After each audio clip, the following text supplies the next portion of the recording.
Second চ্যাপ্টারে বলেছিলাম একটা লম্বা হাদিস, আলী কতটা বাহাদুর, কতটা বীর পুরুষ। আমরা জেনেছিলাম যে আলী রাদিয়াল্লাহু তাআলা আনহু আমর বিন মারহাবকে তার জুলফিকার দিয়ে এমন একটা আঘাত করেছে তার পুরো দেহ দুই ভাগ হয়ে গিয়েছে। এটাই শিক্ষা, মুসলমান যখন ডিফেন্স করবে এমন আঘাত করবে বাতিলদের মস্তটা কাঁপিয়ে দিবে। যুবক ভাইরা ঠিক কিনা বলো? তা দুই নাম্বার শিক্ষা হচ্ছে আমরা বীর বাহাদুর হয়ে বাঁচবো।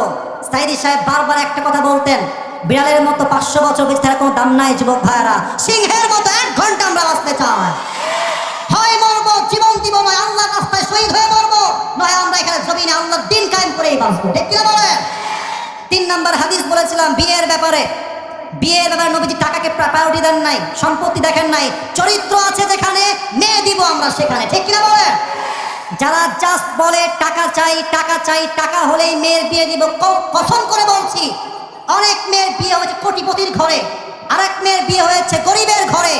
বড়লোকের ছেলে চরিত্র খারাপ, সুখে নাই, গরিবের মেয়ে গরিব জায়গায় বিয়ে করেছে, আল্লাহর দেওয়া রুজিক খায়, শুকর আদায় করে, সেই তো অনেক খুশিতে আছে। যুবক ভাইরা ঠিক কিনা বলো? অতএব 3 নাম্বার শিক্ষা, বিয়ের ক্ষেত্রে টাকা পয়সা নয়, চরিত্র আছে যেখানে বিয়ে হবে।